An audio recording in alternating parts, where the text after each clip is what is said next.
Well, what is going on, everybody? Welcome, everybody, into the aftermath on the Overreaction Sports Network, powered by Believe, brought to you by Big Bear Barbecue. Big Bear Barbecue, your only source for sauce in Buffalo, New York, located on French Road in Depew. They have pellets, smokers, sauces, rubs, national, local, everything that you can think of, everything that you need, most stuff that you can't get here locally. Do yourself a favor, drive over and see Joe Green. If you tell him that Joe from Overreaction sent you, you'll get 10% off of your purchase, as well as a door prize. So please go see go over to the only barbecue supply store in Buffalo, New York. Go see Joe Green at Big Bear Barbecue Supply, as Victory Mondays are brought to you by Big Bear Supply Store. My name is Joe Miller. It is so good to have every single one of you guys joining me live right now for the aftermath. You can find me on Twitter at Joe Miller Wired, which most of you probably already know. Please do me a favor. Please like, please subscribe. Whatever platform that you are consuming this vidcast on right now, please like it. Please subscribe to it. Hit that notifications button if there is one so you don't miss a single show from myself, John, or Jerry.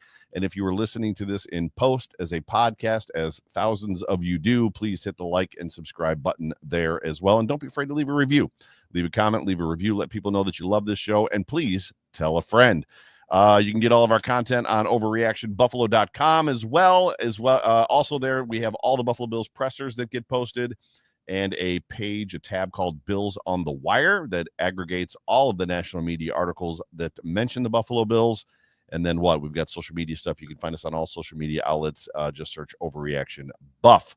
The 11-3 Buffalo Bills hosted the 3-11 New England Patriots on a frigid day in Orchard Park. I can attest, I was there. And do just enough to outlast a Patriots team fighting for nothing but pride to move to 12-3. On this episode of the Aftermath, we're going to talk about what's next and what we need to be thinking about kind of going forward. But with that, whether this podcast finds you around a cup of coffee, at the gym with your AirPods in, on the drive to work, or watching me live right now, let me say one more time, if I have not said it already, which I'm not sure if I did, welcome. It is so good to have you. Well, happy Victory Monday to you, Bills Mafia. As ugly winds go, this one hit every single branch falling out of the ugly tree. There were some electric plays, some good things that we can take away from this game, but by and large, it started out as a stinker. And I think the position that mentally Bills Mafia is in at this moment, as we talked about it a lot on the post-game show here last night, and I know there were post-game shows on all the other major networks as well for Bills Mafia content. You know, you sit there and you go through this game, or you go through these moments, and you go through games that start like this, and we've been there before. We've been here before. We've been in these situations where the Bills lose these games, and far more situations recently of late where the Bills win these games. And you watch it, and you know the Bills are going to turn it around. It's just frustrating, right? And 24 hours, well, less than 24 hours later, but the next day you wake up and you realize it's Victory Monday. The Buffalo Bills are 12-3. They're on their way to going undefeated at home through the regular season, which is something they have not done in decades. And at the end of the day, you respect and you treasure what this team has in Josh Allen and other players. But we're going to talk a little bit about some of that stuff because it was an ugly win. You knew the Bills were going to do enough against this Patriots team to beat them, that the Patriots were going to make mistakes, which they did. But, you know, sitting in that cold in that stadium with 70,000 of my best friends, you know, it was frustrating.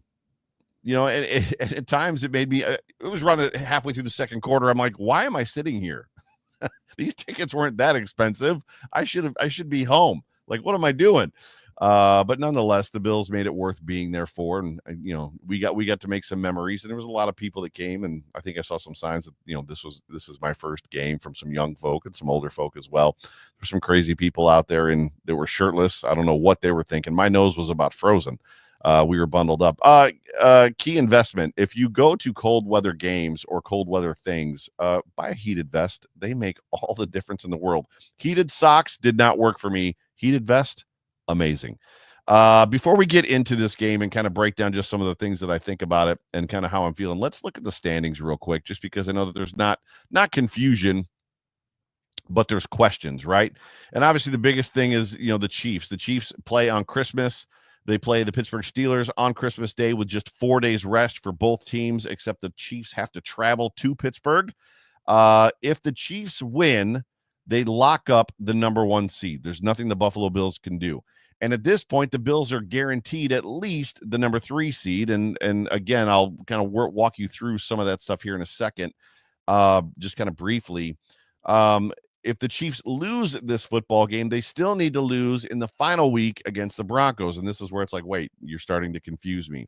Effectively, the Chiefs need to lose the next 2 games. The Bills need to win the next 2 games. If that happens, the Buffalo Bills retain, or I should say win, the number 1 seed. The Chiefs, if they win either of the next 2 games, they retain the number 1 seed. That's where I need to go with that. And there's questions, right, about that are floating around social media, and I've heard a couple people ask me and DM me and talk to me about, what is the more desirable position to be in kind of going into the playoffs. Is it better to be the number 2 seed or the number 1 seed, or maybe even potentially the number 3 seed? As far as the road to the Super Bowl goes, right, and you're talking about a single game elimination tournament against teams that have worked hard to get to the playoffs. So you're playing the best teams. There's not really going to be a team that sneaks into the playoffs that isn't necessarily deserving of being there. In my opinion, you go for the number 1 seed all out. And if you can't get the number 1 seed, you obviously want to sit as high as you can go, because if things happen during the playoffs, you want the road to the Super Bowl to go through your house. However, as it pertains to the number 1 seed versus the number 2 seed and which one is better, listen, the thing that you need to think the most about as it pertains to a single elimination tournament when it comes to the NFL playoffs and the road to the Super Bowl is you skip one of the rounds of elimination, which automatically puts you into round 2. Well, that's elementary and stupid. I don't know why we're talking about it, but clearly there's people out there that are trying to tell you, national media, whatever, content creators, that somehow playing in the first round is better than not playing in the first round. There's no world where that's true. There's no world where playing in the first round of the playoffs is better than not playing in the first round. Why? Because you get an automatic pass into the second round. That's better every single time. You don't risk injury. You don't risk elimination. You don't have to put stuff on film or do things that you maybe want to save for later in the playoffs, which Josh Allen talked about in his press conference. You also get to rest. So this team, as we know, is banged up. It's banged up on defense. Josh Allen is a little bit banged up. It's banged up a little bit on offense. You get that extra day of rest. And the most important part is you allow half of the playoff field to cannibalize itself. They are going to play each other, and they're going to beat each other up. And you're going to find matchups become very important, as you know already, when it comes to the playoffs and single elimination tournaments, specifically about teams that match up better against others. For instance, it's been talked about for the last week and a half or so that the Buffalo, of all the teams that are in the playoffs or look to be in the playoff picture, the best team that matches up against the Chiefs are the Buffalo Bills. The Buffalo Bills are the most equipped and have had the most experience beating the Chiefs, except for 3 of the last games of the season that the Bills didn't beat the Chiefs. However, recently, with what the Bills have done, who the Bills are now, the way the Chiefs are playing, what happened earlier in the season with the Bills beating them, people feel the Bills are a better matchup against the Chiefs. However, people would also say that the Ravens are a better matchup against the Bills, not the Chiefs against the Bills. So wouldn't you like to have that first round bye and then have the Chiefs eliminate the Ravens, or have the Steelers eliminate the Ravens? So there's a lot of maneuvering that could potentially happen, and there's going to be some more maneuvering happens as well, just when you kind of look at. So if the Chiefs win the first round by the number 1 seed, the Bills take the 2 seed, or at least the way the playoff picture looks right now, the Bills are in the 2, the Steelers are in the 3, the Steelers and the Chiefs play on Wednesday. Big game, because if the Steelers lose that game, they begin to open the door for the Ravens. The Steelers are 10-5, the Ravens are 10-5. This is where it gets kind of odd. You almost would prefer the Steelers to beat the Chiefs so that lose to the Chiefs so that the Ravens move into that 3 spot. Because then the Bills have an opportunity through a couple of rounds to not have to necessarily face the Ravens, who by all means, for me as well, are probably the scariest team in the guaranteed or potentially guaranteed picture as far as what we have now. So Chiefs 14-1, Bills 12-3, Steelers 10-5, Texans 9-6, Ravens 10-5. Right? So those 5 teams are pretty much guaranteed, or I believe have clinched. There's 2 spots available for the playoffs right now. The number 6 Chargers, which the Chargers coming from the West Coast, warm climate, to the East Coast, probably a 1 o'clock game. And if it's dark outside and a 4 o'clock game, I like it even better. They don't concern me as much. The Broncos, right? They're a little bit, The Chargers have a 94% chance of making the playoffs after yesterday. The Broncos have a 76% chance of making the playoffs. However, there are some scary teams on the bubble. If the Buffalo Bills come in as the number 2 seed, and somehow the Cincinnati Bengals, who are number 10 and have a 7% chance, make that last position, you've got the Bengals coming into Buffalo. Now, I know what a lot of people are already thinking. Well, I want a rematch of that football game where the Bengals came in and completely walked us to our own locker room. I don't. The Bengals are another one of those teams that just match up well against the Buffalo Bills. And if I can avoid the Bengals at all costs, I would prefer to do that. The Dolphins at number 9 are in the hunt as well, I should say, on the bubble at 8% chance. I'm not super concerned about the Dolphins coming into Buffalo right late in the season. Yes, they've had some good games against us, but the Bills typically do what we need to do against the Dolphins. And then the Colts are number 8 with a 15% chance. Chances are none of these 3 teams are going to make the playoffs. However, when you're talking about the 1 seed versus the 2 seed, there is way too much opportunity for a matchup to come your way to knock you out of the first round of elimination if you're the 2 seed. There's no world where the 2 seed is better than the 1 seed. You want the 1 seed. You want the Chiefs to beat to lose to the Steelers, and then you want the Chiefs to lose to the Broncos, and then you want that group of 6 that's left week 1 of the tournament to cannibalize itself, see where the chips fall, and then take on whoever you have to take on at home week 2 of the playoffs. So that's just a little bit of kind of what's going on. So Chiefs, Bills, Steelers, Texans, Ravens right now are locked in the hunt. Chargers and Broncos seem at the Chargers are 9-6, the Broncos are 9-6, and then it's super unlikely the Colts, Dolphins, or Bengals could make it, but there is a chance. More than likely, your playoff picture is the first 7 teams that I gave you, with the Chargers and Broncos probably locking it in. It's going to be interesting in the next 2 weeks, but yes, you want the 1 seed, Bills Mafia. Don't let anybody tell you that you do not want the 1 seed, because you absolutely do. A couple more minutes with you, as that took longer than I thought. Just thoughts real quick about this football game, and I'm going to get through them pretty quick. By the way, welcome to everybody in the comments section, in the chat section. So good to have you. I apologize. Andrew Barber says, where's the Telecaster? It's right there. It's just you can't see it because I got the camera zoomed in. That's not even like I've got 7 guitars. That's just the one that hangs out down here in the basement behind me. I don't know why. I pick it up at times to like noodle through stuff, but it just is what it is. It needs to be restrung. So, Andrew, if you want to come over and restring my guitar for me, that'd be great. Real quick about this football game. Offensively, when you talk about the offense versus the defense in this game, as ugly wins go, Josh Allen said in his post-game presser that they were basically saving a lot for the playoffs. I probably believe him. I generally don't believe that kind of stuff as it pertains to, we're saving everything for the playoffs, which is what Chiefs fans were saying around week 6 or week 7. That's a little early. At this point, maybe they are. And when you look at what the Bills did against the Lions offensively, there was a great deal of, haven't seen that before. Haven't seen that before, which lends some credibility to the idea notion that maybe they are saving some stuff for the playoffs. But the reality is the ticket is punched. The AFC East is secured. They are at least going to win the number 3 seed. If the Bills lose the next 2 games and everybody else wins, the Bills are going to at least get the number 3 seed. If they feel, as a team, as an offense, that the best thing to do right now is to save some of that stuff versus going out there and like obliterating a team like the Patriots, who are we to necessarily argue?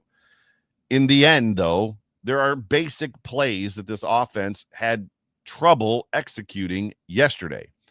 And you just want to see better execution from them week to week especially against such an incredibly inferior opponent, which are there were moments in that Patriots game where it felt like they were trying to lose to increase their draft pick, if that makes any sense. Like, oh, look, we're up 14-0. Now we're up 14-7.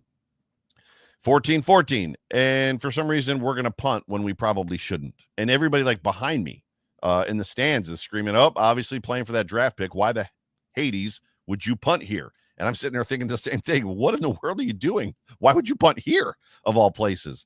They just aren't a good football team, and you want to see your offense, which has been prolific and historical over the last 8 weeks, to continue to play well and execute well, especially at home. I know it was cold, but this team has been very successful in the cold before. Josh Allen has been very successful in the cold before. This team lives in the cold. Make no mistake, Mac Hollins walks into the stadium shirtless and with no shoes on, and he's from the South. The cold doesn't bother Mac Hollins the way that you think it does. Consider yourself, right? When you go out, if you live in the Buffalo area and you have to snow blow like I do, 3.5 feet of snow, it's 18 degrees outside and the wind is blowing. And when you come in the house 3 hours later, you've sweat through your clothes underneath your snowsuit. At the end of the day, the cold doesn't bother this team as much as we want to believe it does. You want to see them execute and execute well, and Josh Allen said as much. It was cold for the other team too, and the cold wasn't necessarily a problem. I think what concerns me the most from what I watched yesterday is just the return of the incapability of the pass catchers to get open. We saw this early in the season. Josh in the backfield, looking around, trying to find guys, having to get flushed, still having trouble trying to find guys, and then forcing a pass that he doesn't necessarily want to throw into coverage. And I will say, as it pertains to self-preservation, now is not the time that we necessarily want Josh Allen running 16 times a game. And we definitely don't want him running 16 times a game because his wide receivers downfield can't get open against man coverage. So that is concerning to me because it's a problem we haven't seen again since probably the first 5 or 6 weeks of the season. And it felt like it got fixed with the presence of Amari Cooper. However, one thing that I absolutely loved in this football game was James Cook. And I could do an entire show on James Cook. James Cook continues to impress and prove his value to this offense, even with some good talent behind him in Ty Johnson and Ray Davis. It was funny to hear Coach talk about it in his press conference, just about how there is an amazing amount of competition between these three guys and the two guys behind, or whoever's on the field. So if James is on the field and Ray and Ty are on the sideline, they're getting angry at James's success. And if Ty's on the field, James and Ray are getting angry at Ty's success. And if Ray's on the field, James and Ty are getting angry at Ray's success. But when you look at what James Cook is doing, I said earlier in the season, that I hope that the Buffalo Bills don't provide a second contract to a running back, one that would be hefty. I don't feel that in today's version of the NFL that and the salary cap that would be ideal, especially when running backs they're not easy to get, but you can usually get. The Bills have 3 good running backs right now. However, James Cook is making a strong case that he's worth whatever that second contract looks like potentially. The question is, how high do you want to go?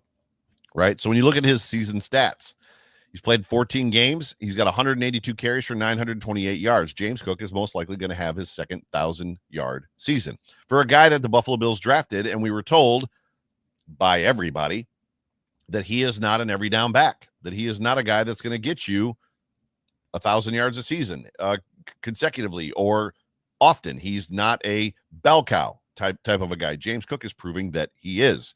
He's averaging 5.1 yards per carry, 14 touchdowns with a long of 65, and yesterday's was it 45 or 50 plus. He's got 1 fumble this season, which is freaking fantastic. And receiving wise, he's got 32 receptions on 38 targets, 258 yards, 8.1 yards per average on his catches, 2 touchdowns with a long of 28. James Cook is proving his worth to this football team, and he's proving that after next season, if he does a third one, 3 consecutive years that look like this and continues to build on his success. And I know the offensive line has a big part of it, but James is doing a lot of that work too. Patience, vision, correction, contact balance, speed. He's doing a lot of it himself as it pertains to a lot of these, like the run last week against the Lions. He got himself out of trouble and then took off. The one yesterday was a little bit similar where he got himself out of trouble and then took off. But he's doing a lot to prove that he deserves potentially that second contract. The question is how much, when do they do it? How long does it lock him in for? And, what does Ty Johnson and Ray Davis look like next year? It's going to be an interesting situation for the Buffalo Bills for sure. Moving to the defense real quick. Defensively, I said last week that all we needed, and it was the reel that went out, was for this defense to make 1 or 2 stops a game. If you remember, I said 1 or 2. Can the defense make 1 or 2 stops a game? Maybe 3, depending on who the opponent is, if they can. And that alien guy named Josh Allen is playing completely outside of his mind, which he has the last several weeks. 2 to 3 stops, 1 to 2, 2 to 3 stops is all of you need. However, as soon as you say something like that and you put it out there into the ether and it ends up on Twitter and the internet and every other place forever, the offense stumbles offensively. The offense stumbles. They stumble. The team stumbles offensively. And the defense just doesn't seem capable of securing a victory against what I would call a quality opponent, right? So the Patriots are not. They are not a quality opponent. And the Buffalo Bills defense had a lot of trouble against the Patriots yesterday at home. Now, the first thing that is said, the first thing people were saying around me in the stands, well, they're really injured. There's nobody on, Valen Spector is playing, and both of our safeties are out, and Rasul Douglas is still out. I'm like, this is the same defense that played the Lions last week. And when that game opened up in the first half, the first 2 possessions by the Patriots, it looked very similar. The Patriots were doing what they wanted to do, first down after first down after first down, against the same Buffalo Bills defense that played the Lions last week and did enough last week to stop the Lions, right, to allow Josh Allen to overcome what the Lions offense was doing. However, in this situation, the Bills offense was having trouble as well. That worries me a lot. Now, I know that you hope and you expect and we expect that when the tournament starts that this defense is going to be amped up and ready to play. And I get all the fun cliches about how the other team is paid as well, and these are all professional football players. That Patriots team has been hot garbage all year. They're not a dumpster fire. They're not a dumpster fire like the Jets are, where they just do things to basically destroy themselves, and it becomes a national joke between their head coach, their owner, the interim head coach, their quarterback, what the wide receivers are saying, what the people on the defense is saying, and like what's going, like their general manager getting fired and what he's saying now. They're not a dumpster fire. The Patriots are a bad football team. Their offensive line was the joke of the NFL last week. They've got one of the worst offensive lines in football. Their quarterback, while he's talented and has shown some impressive things this year, he's a rookie. He's still very raw, and the Bills made him look really good in the first half. Now, he absolutely began to make mistakes, and they absolutely did what you expect a bad football team to do, which is fall apart, right? But I didn't like how easily Drake Maye found wide receivers open all over the field for first downs in the first half specifically. And this is a problem that this isn't Amon-Ra St. Brown. This isn't Jamison Williams. This isn't Sam Laporta. I mean, their tight ends are quality guys, but their wide receivers are suspect at best. They're more no-name guys to the NFL and to the world than our wide receivers are. This is not a good wide receiver group, and they're open all over the field. It was concerning for me. I also didn't like the play of Valen Spector, and then the immediate impact that we saw from Dorian Williams upon entering the game. Now, Coach said in his post-game presser, that Valen Spector injured his calf again on Thursday in practice, so you don't know how much or if that was bothering him early. He did eventually succumb to that injury and then basically ended up out of the game. Dorian Williams was in on every play after that and made a huge impact. Coach talked about Dorian's elbow and just the concern of, I'm putting words in his mouth, re-injuring it. How well could he play? How often could he play? How much could he play? They wanted the game planned him to kind of come in on third downs, and it feels like Dorian is more of a rhythm player. Once he got in a lot and was finding that rhythm, he was impactful in this football game and flashed all over the field. I'm not sure what it's hard for me to base and get inside of the heads of the coaching staff and the training staff. And again, if you want more information about why I'm stammering over this, watch Coach's post-game press conference. He talks about it, and even the trouble in the decision-making process that they have as a team with the trainers, what we're trying to accomplish, win football games, get the number 1 seed, at the same time, be healthy for the playoffs. Like, there's a lot that goes into these decisions of who do we play, and are we resting guys to get them healthy, or are we not resting guys because we need them to win? It's a weird situation. I didn't like the drop-off in execution with Balin Spector in the game. It happened last week against the Lions when he went in, and then it was noticeable early in this game as well. And this is a guy that historically for the Buffalo Bills I have liked as a player.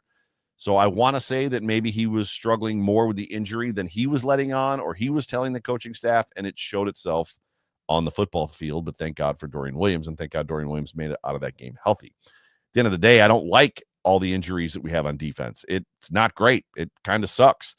We need to get these guys healthy. And this goes back to Coach's conversation or comments in his post-game presser. Like, how do we get them healthy and win at the same time?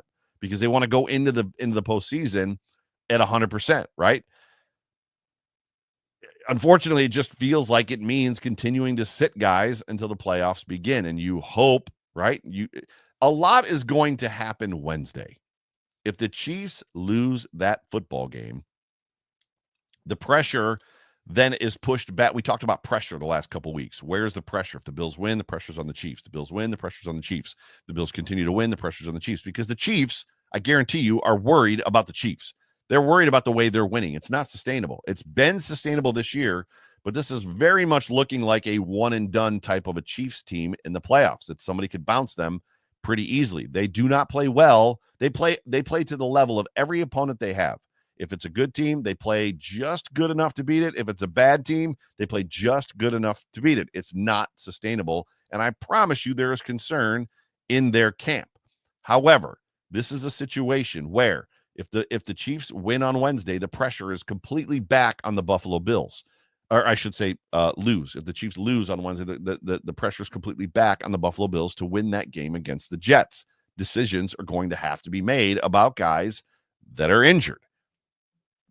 Oppositely, right? The opposite side of that. And this is the question that remains to be answered. If the Chiefs win Wednesday and they beat the Steelers in Pittsburgh on a short week with travel, securing the number 1 seed, the only thing the Bills are playing for at that point in time is the number 2 seed, right? Worst they can do is the number 3 seed. Best they can do is the 2 seed. What do the Bills do at that point? Because are we not going to see Josh Allen for 2 weeks? Are we going to see Josh Allen for a quarter? Or is it preseason football at that point? I don't have these answers. And I don't think you do either. There'll be a lot of speculation between now and then. But the Buffalo Bills are going to have effectively 2 games that pretty much mean absolutely nothing. They're guaranteed the number 3 seed no matter what happens. If they lose against the Jets, if they lose against the Patriots in week 18, their 17th game, they're guaranteed the number 3 seed. I believe if they win one of those games, they get the number 2 seed. But if the Chiefs win on Wednesday, there's pretty much nothing for them to play for. Math will be mathing in the last 2 weeks. What I went through with you on the playoff picture, you almost got to wonder if the Bills are going to be going through that stuff when it comes to not only this weekend, but like what happens on Wednesday between those 4 teams. And then, when they look at the Saturday games and when the Bills play on Sunday, okay, where are we? Who won? Who lost? Who are the potentials that we're going to play? Who do we not want to play? Who do we want to play? And that'll determine potentially what they do against the Jets on Sunday. And then next weekend, after or the following weekend as well, it might be a situation of who won, who lost, where are we at, what's our position, who does our first round, opponent potentially look like, where do we want to be? So the strategy is absolutely already beginning. The question is what the Bills are going to do, who's going to play, and all of that good stuff. But thank you guys so much for tuning in to the Aftermath. I enjoy these moments of catharticism with you guys, the 30 minutes every Monday that I spend with you. What do we got today? Tonight, 8 p.m. live, the Off Tackle with John Fina show right here. He's going to break down some plays. If you have any plays that you would like John to break down from this game, if there's something specific that you would like to see John break down from this game that we just had against the Patriots, please message him on Twitter. You can leave a comment section here. I'm apparently getting spammed. You can leave a comment section here on this episode. John will see it, and he will bring it to you live tonight at 8 o'clock. There is no On the Beat Christmas Eve tomorrow night. And then Jay Spence the King and I are talking about potentially pre-recording something for Wednesday for the Hump Day Hotline, and then absolutely will be the return of, not the return, the Big O Show will absolutely be on Thursday, giving your 5 keys to a victory against the Jets. And I'm just going to keep telling you guys, because not all of you are watching or listening to the Big O Show. He has nailed the 5 keys of the game the last 4 weeks in a row. 100% nailed them. And it's not the start fast. Like, it's not those types of keys of the game. It's not the typical content. Josh Allen must throw touchdowns. Like, it's not that type of keys of the game. It's stuff that you would hear from a player who's been in those locker rooms and been in those games before. So make sure you're tuning into the Big O Show. You're catching it 8 p.m. on Thursday live, and then also in post on our podcast network, our podcast platforms. But ladies and gentlemen, thank you so much for tuning into the Aftermath with myself, Joe Miller, the voice of the Aftermath. It's so good to have all of you. I'll see you guys, 8 o'clock tonight? Me, John, and Jerry might join us too. We'll see what happens. But for all of us here at Overreaction, for me, for John, for Jerry, appreciate you guys. Love you. Talk to you soon. Actually, in a couple hours. Go Bills.